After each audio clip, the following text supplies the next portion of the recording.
but I don't mind that you did it publicly, and I'll change it right away. And Well, that's- it's the first time it's come to my attention, and thanks for raising it. Yeah, There it is. see, that I'll take care of it. violation's taken care of now, right? I mean, we have a town website, that's something that should be, All right, fair enough. All right, I don't mean to cut you off if you have no, more. that's fine. Let's move on. Number 11, the website. We have a request. First of all, we're spending about $3,800. We have a request by the town vendor of services for around $3,800 for website matters, town website matters next year. And we've spent about $3,500 for the past several years. Again, this is a firm that we all inherited, including me, and has never provided a level of service which has produced praise by our constituents because they find it hard to navigate. We have someone who is willing to do it for free, who's a town employee, and already a town employee. And in the past, this service was provided for free by members of the town council or other employees for free. So my suggestion is that we allow this employee to handle it for us for free.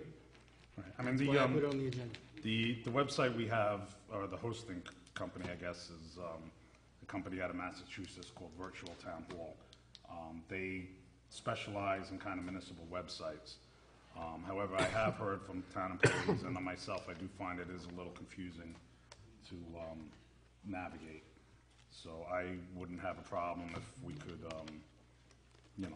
get another hosting company or, if So why don't we try that? We can try it in a trial period. We can have the town employee do it at no cost to us. You can mirror our site also. We can run both sites, see which one works best.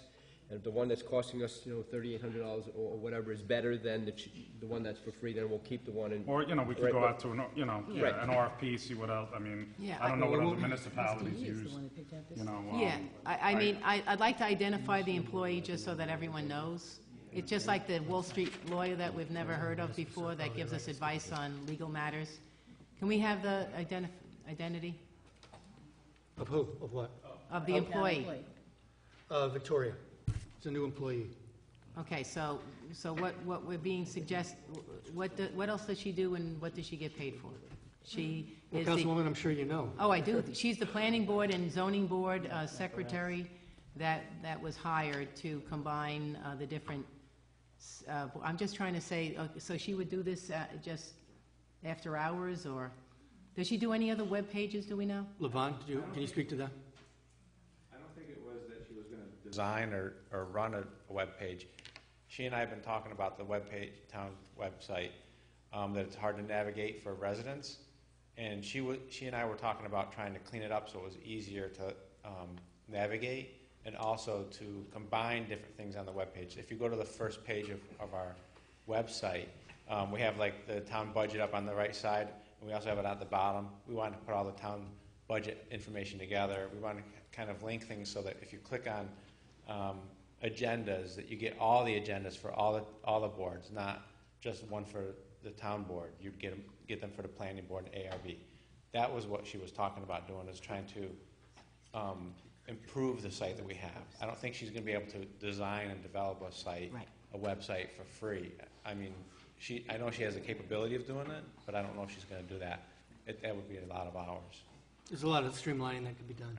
I have no problem with that. That's something I wanted to do when I first came in, but was struck down by the majority of the board. But if someone else is willing to take that website and update it and make it user-friendly and people to navigate it much better and get a lot of things online, absolutely. I mean, I have heard from other employees that it is hard to post things on it, Absolutely. so, Okay, very good. So virtual And town let's- hall would still be the hosting? I believe Mr. Yee picked out virtual town hall in the beginning, so. No, would they've been on the virtual- payroll yes, for years. that was Yeah, his that's- recommendation. Number Would 10. virtual town hall still be our hosting facility? That's what we're thinking, but Victoria said that she'd be willing to look at other sites and do a compare shop for next year or the year after. But to my understanding, we're already paid a virtual Right. town hall up until next June, so we'd be okay until next June, but at least to give us some time to see what we can do with this website and also do some shopping out. In other words, what we Great want idea. here is a webmaster to handle Right. our website, which I wanted to do. Okay, simple, yes, let's do that. Thank you. Very good. Item 10, I didn't mean to skip it, municipal legal services. The New York State Comptroller has demanded that we, among other demands, that we develop a contract and a job description for the town attorney. In addition, the Comptroller had noted and had referred to the New York State Pension Fund for analysis. An overpayment in the audit period from 2009 to 2010 of in excess of $117,000. So in my Based on- response to the, in my letter, in my response to the Possible Comptroller's overpayment. office, yeah, I had asked, and I had mentioned number 2, that the town board will immediately review the town attorney's firm for legal services, and hopefully the town board can agree that the town will be paying the town, it says the town may be paying the town attorney's firm for legal services that should be included in the town attorney's annual salary. Then I state that the board will provide a written job description to the town attorney and enter into a written contract with the town attorney's firm for legal services. Therefore, the town attorney and the board will know what is expected of the attorney for his salary as a town employee. In addition, I wrote, the board will follow up with the Comptroller's referral to the New York State local retirement system regarding the town attorney's legal fees charged as an independent contractor to determine if they were valid. So hopefully this town board can agree to do that.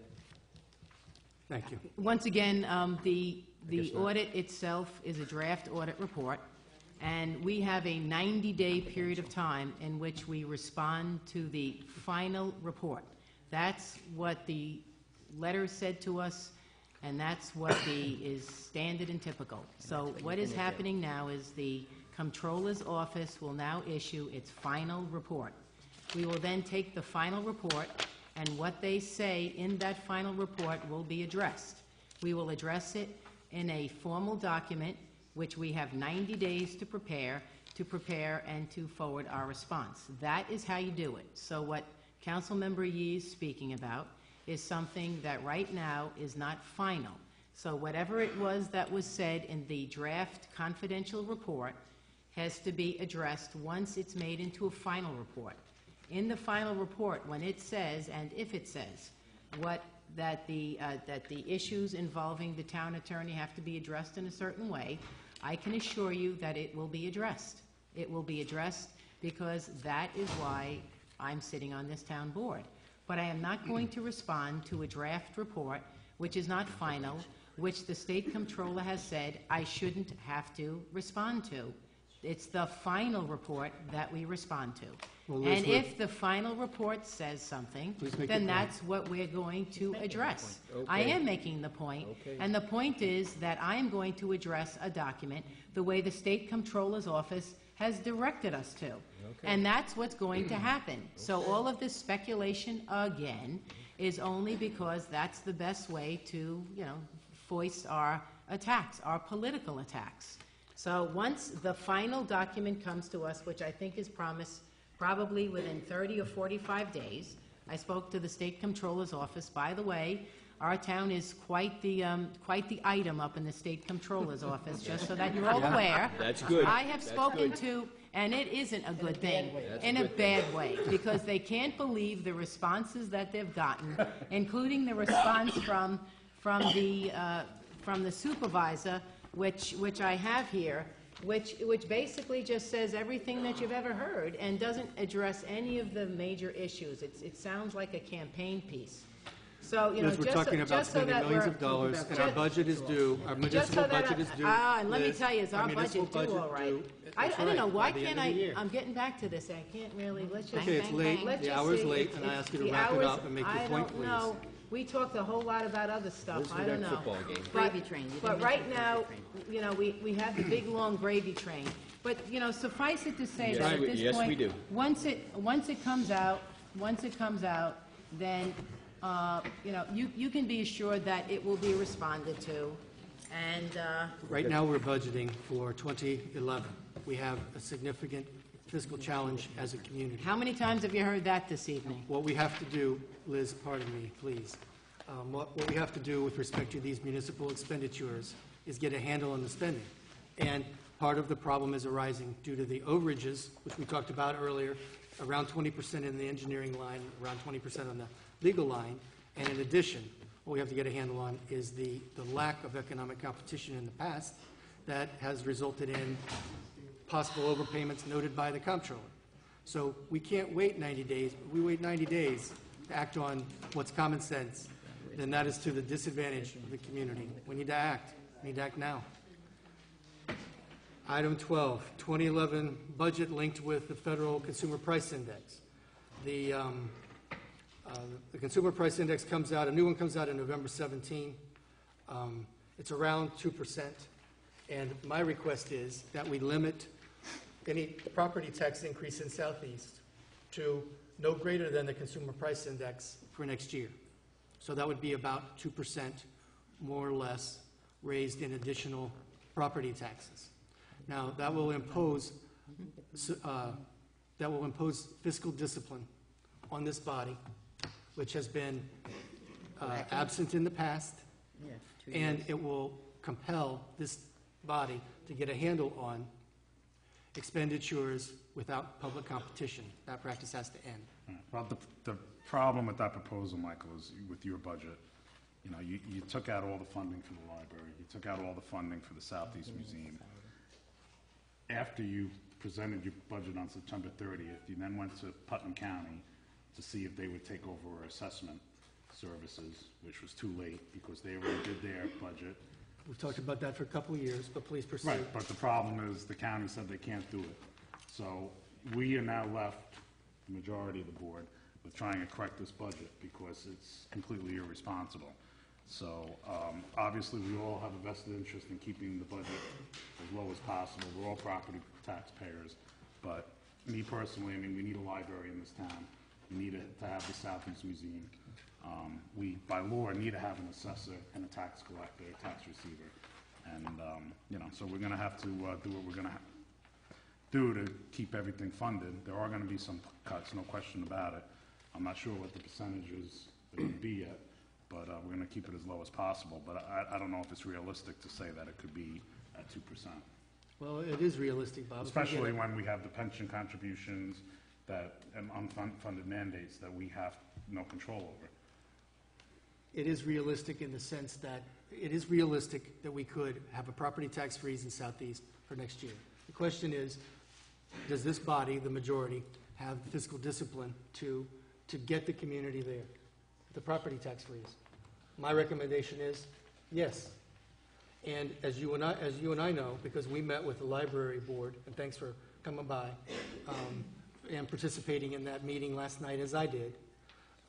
We're meeting with the library board, and I've chatted with folks at the museum and other agencies that are looking at possible cuts regarding opportunities to find money outside of the budget, like the MS4 reimbursements and other possible revenues, and allocating those revenues essentially off the budget, but it would flow through the budget to those agencies. And that would not entail a property tax increase next year in excess of the Consumer Price Index.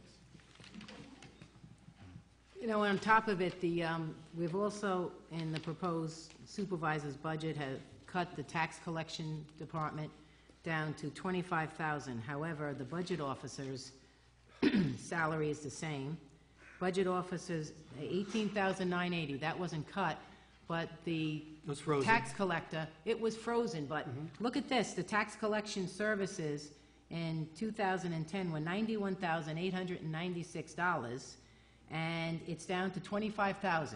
Maybe we could add some of that money back by slashing the budget officer by $10,000. Maybe that would be a little helpful. Well, Liz, you're free to Or target how me. about, So, or how about, if you I wanna- don't if know, you I wanna go gotta there, finish then here. we'll all Or go how there. about the town clerk is cut by, from $144,451 to $109,000. But, Yes, I contemplated but- downsizing two positions in that department, along with other departments. but not the supervisor's department, that one went up. Let's see, where is that one? It went up 2%. That went up 2%. In keeping with the salaries for everyone else. in keeping with- Everyone is similarly treated. Everyone should be Right. either freezing their salary or taking a cut, because that's what's Okay. going to happen.